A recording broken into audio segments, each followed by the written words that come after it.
Hello, Daktari. Yes, Apostle. Good to see you. Good to see you too. Welcome to the bench. Thank you. In a new week. And a new talk. Yes. I believe this is the only bench whereby we make people on their tomorrow today. And of course, it is with tested and time-proven insights, words of wisdom, revelations. Yes, sir. And I want to tell you, we are not just a bunch of young people who are here on social media just to add content.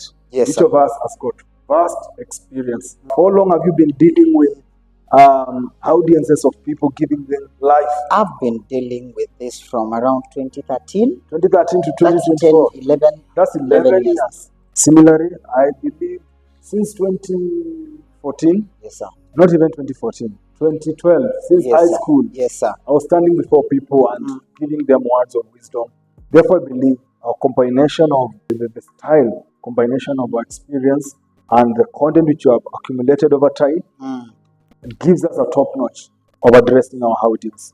What is the topic of today? We have a new interesting topic today. Can't wait for it. Many people are stuck in the past. All right. Many people cannot move forward because they are held back by circumstances, events, situations that happened in the past. I see. And they cannot develop their lives. Sure. Today, we are talking about how can you divorce the past Okay. and get married, move into the future. Wow. That's Yes. a super topic. Yes, sir. I can't wait us just like running through it and assisting our viewer understand how to divorce the past. Then do what? Marry the future. Yes, sir. Because the past is always the past. The future is always the future. We are talking in this context to a person who may have had a bitter past. Maybe you lost a parent. Maybe you were abused. Maybe you didn't succeed in education. Sure. Just something. Maybe your marriage failed. And now you cannot move forward into the future. We are talking about those people. Sure. Dr. What do you think about a person who is in such situation before we begin? Okay. I believe, regardless of the last experience which you had, Okay. probably when you were young, maybe a toddler, maybe a teen, maybe a youthful person, maybe when you got married, I believe if you are still in the wonder world Yeah. of the pain which you experienced, I want to tell you, number one, you are not alone. Number two, that does not mean that your life ended. Very many people have been in that. Yes. Therefore, you have just been in a moment of life awaiting for a talk like this Yes, sir. to get the revelation knowledge, to get the understanding that you don't belong in the past. In fact, the past and you are, Two different entities. yes, Yes, sir. they are two apart. It's only you who revisits the past. But the past can never revisit your present unless you rush back to the past. Yes, sir. Therefore, if you are in such a situation, just listen, follow through this video, maybe watch it 3 or 4 times. And I want to tell you, this could be your time to change. I have just remembered a scripture in the Bible, Job 14 and verse 7, which says that a tree, even though a tree may be cut, Sure. the Bible says there is hope for a tree. Oh, sure. Can you imagine? Let me tell you, hope is the number one eraser Yes, sir. of every pain experienced by any human being in life. Hope. Yes, sir. And one of the keys to overcoming any nasty past which anyone has ever experienced will discover its hope. Hope is a key to overcoming a tough past. Yeah, That there is hope for a tree exactly. which has been cut, Sure. that at the scent of water. Now, the scent of water in that context could be a talk like this. Very true. This talk is releasing water Sure. to somebody's soul. Exactly. And at the scent of this water, you realize even if you are a tree that was cut, there is hope for you. That's very true. And you see, what really happens whenever someone goes through a traumatizing experience in life, Yeah. they are terrorized by the trauma they experienced.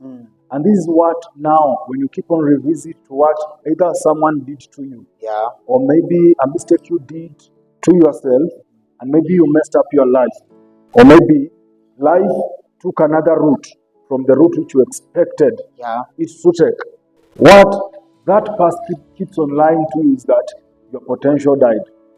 What that past keeps lying to you is that, like, your life ended. Okay. And what happens is this: unless you meet what my brother here said, unless, like, that tree whom you are meets some sort of water environment like this talk, Yes, sir. your potential will still be buried 6 feet under by your nasty past, by your mind refusing to divorce the past, The past. then marry the reality of a great future.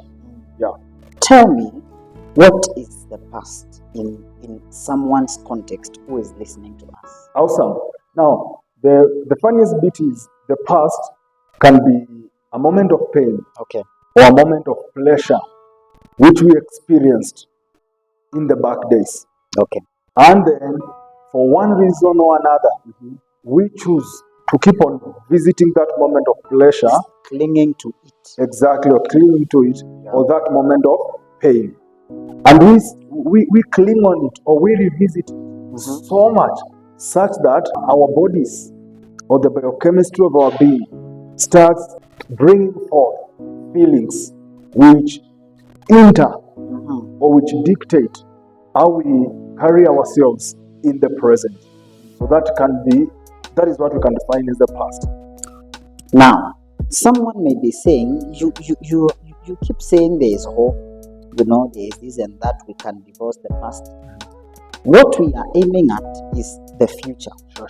What can you say about the future in general? Awesome. Now, the future is this place whereby all of us are giants. Okay. All of us are kings and queens. All of us are on top of the game. We are dominating and subduing every human need that maybe at the present or at the past dominated our lives. The future, it is maybe the safe haven which everybody dreams and believes one day they will have it. And that is why hope, as you mentioned it, Yes, sir. is very key, because hope is always related with the future. Because hope is whereby you believe, regardless of how tough a situation is, regardless of how rough life is becoming, somehow, someway, someday, things are going to dance to your tune, and you are going to get that which today you lack. Therefore, future is that, like, particular moment which you believe it will come, it will happen. It's an happenstance which your heart, your soul, your spirit, and your mind is always awaiting and expecting to show forth in your life, and things turn around, and your tears of pain change to tears of joy. Do you think the one watching this video has a future? Of course. I want to tell you A good future for that case. Of course, Yes. Everybody has a future, and I will challenge us with this. If today we had a flashback of where we were 10 years back, you will be amazed of the progress which has happened in your life. 10 years from today, that was 2014. Yes, sir. Where were you?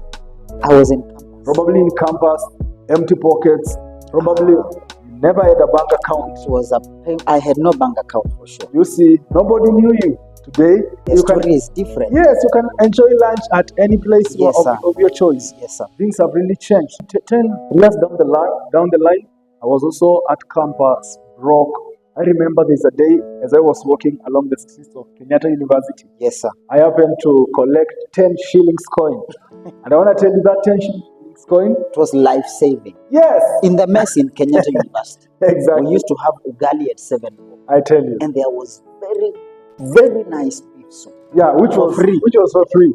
So with 10 shillings You're sorted for the for the supper, for the supper. I tell you. Yes, sir. So. Everybody has a future.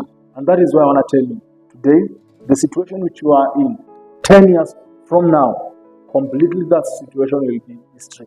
Having said that, Yes. why do people still cling to the past when there is the option of a hope of a good future?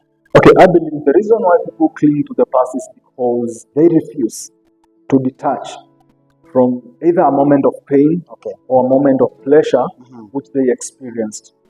And I want to tell you something which I came to discover. Okay. Sometimes, either consciously or subconsciously, Okay. we might tend to embrace things which are not health for our lives. And when that happens, the results are really not likable or are really not awesome for our lives.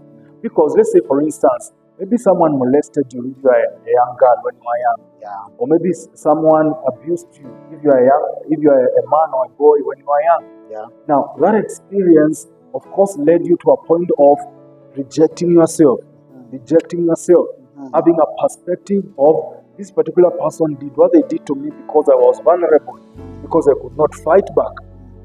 And as a result of that, bitterness is clogged in your heart. Yes. Bitterness saturates your heart. And this bitterness is because this particular guy, this particular person did what they did to me because I was not able to save myself. And maybe if I voiced out, nobody would listen to me. Nobody would believe me. Therefore, that state of vulnerability, you believe it is the state which made you get humiliated. Yes. And it's like you are engaged to a point or to a place whereby you have to stay with that, regardless of. And now, that bitterness, when you grow with it, with time, it starts to enter a lot of your potential, a lot of your power.